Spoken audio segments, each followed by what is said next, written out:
This 25-year-old IT professional who was charting a successful career is on the verge of giving up her dream of starting her own tech company.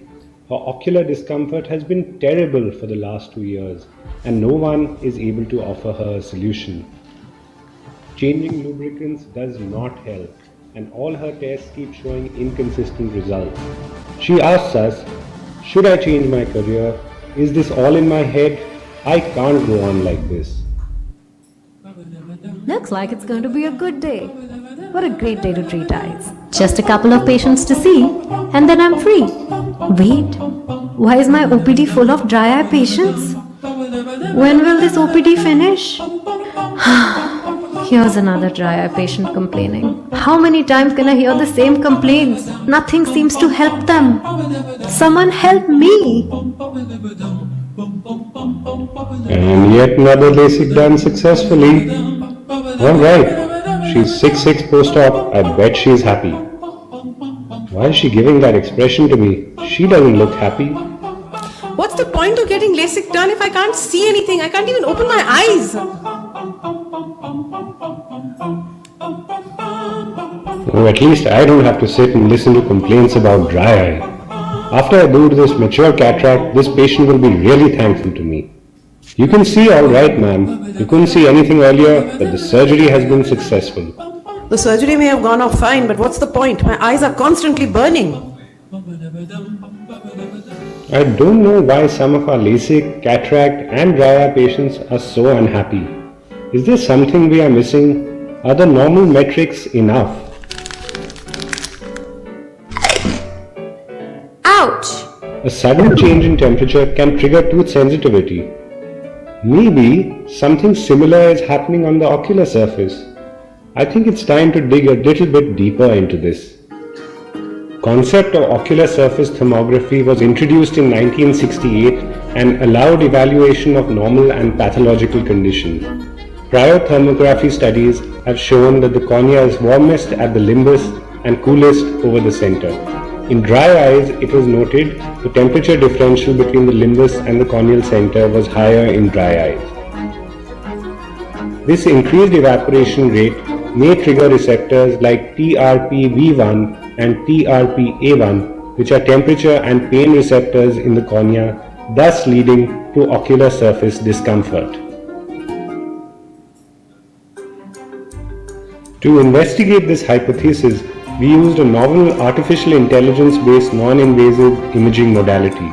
We analyzed patients with ocular surface symptoms, normal patients as well as patients who had undergone prior refractive and cataract surgery. We subjected all our study participants to OSDI questionnaire, Schirmer's, TBUT, meibography and tear film analysis using the oculus keratograph and LipiView. We also used novel thermography device. Our thermography device uses a long-wave infrared camera. The patient is asked to blink and then the device is started. In the normal blink mode, a video is captured over 30 seconds asking the patient to blink normally. In the restricted blink mode, the patient is asked to not blink for as long as possible. Changes in ocular surface evaporation rates are captured and then processed using a novel AI algorithm. Here are some examples to elucidate our findings. Darker colors in our temperature maps indicate warmer areas and lighter colors indicate cooler areas. The first case is that of a healthy subject. The OSDI, Schirmer's, TBUT, lipid layer thickness are all normal. The thermography maps taken in the restricted blink mode show virtually no change up to 10 seconds. Our novel score calculated by comparing OSDI and change in temperature profile is also low. This patient has no symptoms. In the second case, the patient has evaporative dry eye with high OSDI score along with low TBUT and lipid layer thickness.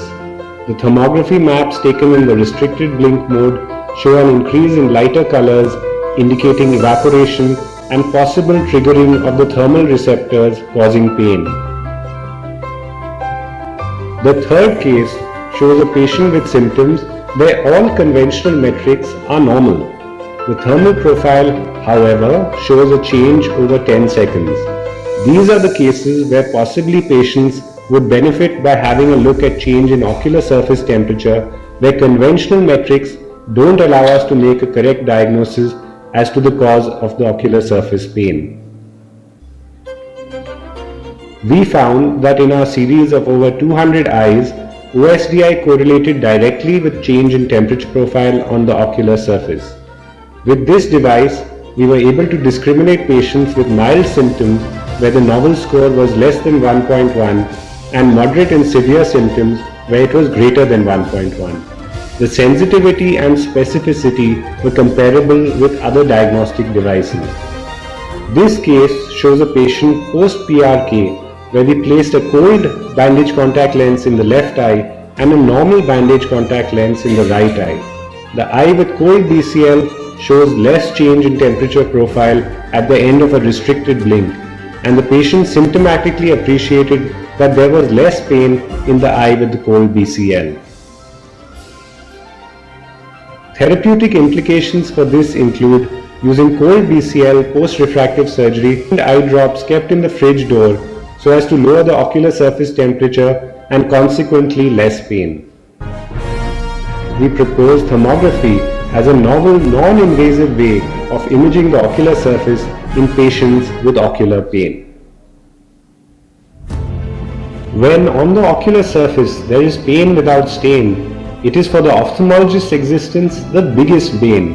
How to solve the mystery of this thing that seems deceptively plain? Everything about it seems to confound our brain. When Schirmer's TBUT and mebography don't correlate, it's the thermography that may help us relate. Remember, it's the surface temperature which fluctuates that makes the patient uncomfortable and irate. Controlling the ocular temperature may be the key to keeping cataract and refractive patients happy. To conclude, I would just like to say, cold BCLs, chilled BSS and drops may pave the way for you and your patient to have a great day.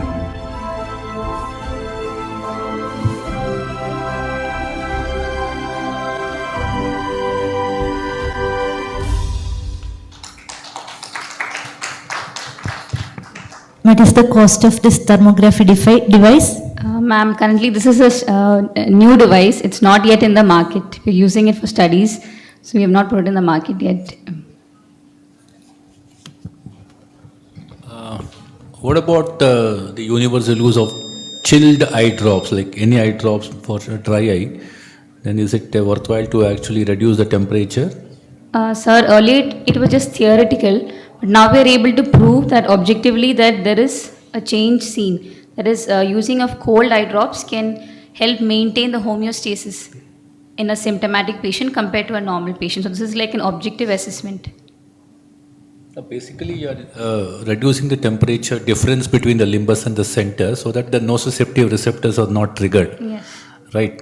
So reducing the temperature with an external means like cold blast into the eye or cold compressors, can they all help?